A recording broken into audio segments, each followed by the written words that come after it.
In Europe, Italy, Spain, and Germany all have huge outbreaks with tens of thousands of cases. In Italy, the toll is horrifying, more than 10,000 dead.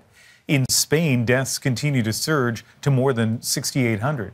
But in Germany, the death toll is about 500. So why has Germany faced a dramatically lower death rate than its neighbors?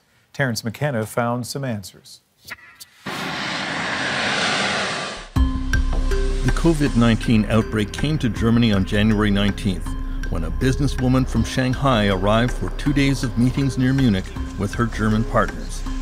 After she was diagnosed a few days later, her contacts were quickly traced and tested, and the first cluster of infected Germans was identified and isolated. Dr. Uwe Janssens leads the German Intensive Care and Emergency Medicine Association. And she infected this man infected 5 others, and in the end we had 16 patients, and then nothing happened more. Then came spring break, when many German and Italian students make their way to the alpine villages of Austria to go skiing. It turns out there was one super spreader in the town of Ischigo, a bartender who thought he had a cold but was not ill enough to skip work. He infected hundreds of young people, including many Germans. Martin Sturmer is a German biochemist who was himself caught up in the epidemic. Yeah, we've been to Austria for skiing, and 2 days before we left our holidays, we got a message that the complete region of Tyrol is called the risk area.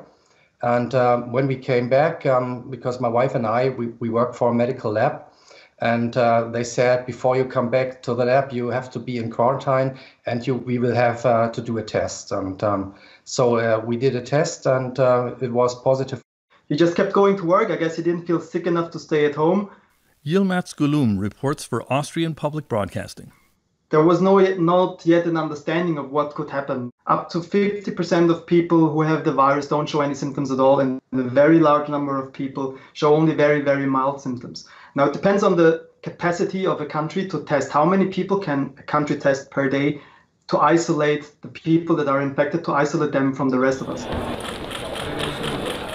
Chancellor Angela Merkel, a scientist by profession, was the first Western leader to take action about COVID-19. She estimated that up to 70% of the German population could contract the virus.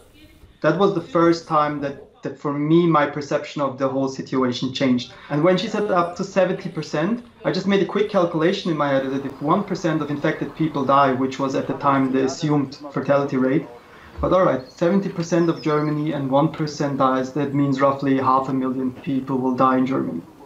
And that was for me like, whoa. This is not just the flu. This will change a lot of things for a long time.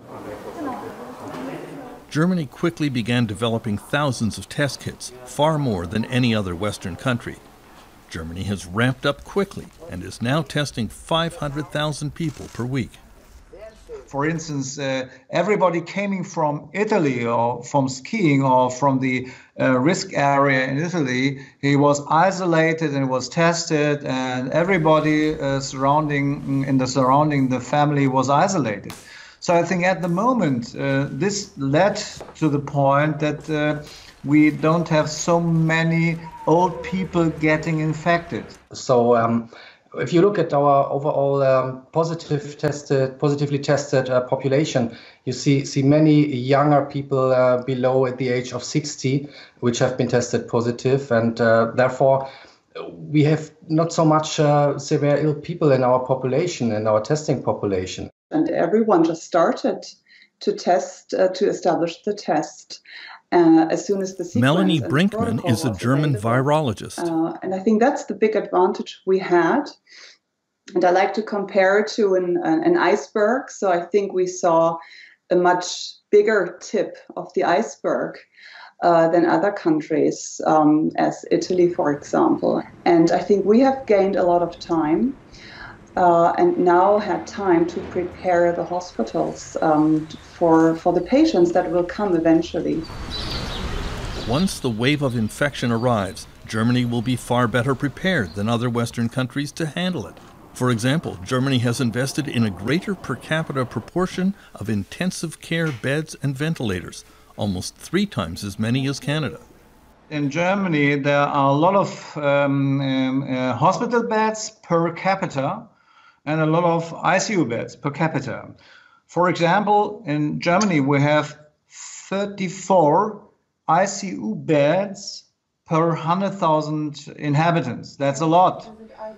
For comparison, in Italy, we have 8.4 per 100,000. And so this is we have 4 times of beds. So I think we can handle this situation a little bit better than the Italian people do. Many German experts feel that the country's low fatality rate of COVID-19 patients has a lot to do with the relatively low number of serious cases they are dealing with, but that could change. Dr. Karl Lauterbach is an epidemiologist and member of the German parliament. I think that the tidal wave is coming, and we will see, let's say, a sharp increase in both the number of infected people and also the number of, let's say, people having severe disease and people dying, unfortunately. So that will happen. But I do assume that we will not get close to the numbers, I hope at least, that we unfortunately currently observe in France, Spain or Italy. So I was lucky at the end, and yeah. But I think it hasn't changed my point or my view on the complete epidemic. We should respect the virus, should respect the illness, but we don't have to be at the panic mode and don't have to fear this infection. Right now, Germany has many fewer COVID-19 deaths per capita compared to their neighbors. Almost 7 times fewer than France, 30 times fewer than Spain, 35 times fewer than Italy. But experts here insist that does not lead to overconfidence. We are not becoming overconfident at all. We are very well aware that in a couple of weeks we may be in big trouble. In the town of Menden, a symbol of Germany's determination to win the battle against this virus, this school gym has been outfitted to receive anyone who is caught disobeying quarantine restrictions. Beratschlagen und wenn alle der Meinung sind. First Alderman Sebastian Arlt says the forcible confinement will be accomplished, if necessary, with the help of the police. Unterstützung der Polizei durchsetzen. Germany has given the world a positive lesson in how to deal with this pandemic. Terence McKenna, CBC News, Toronto.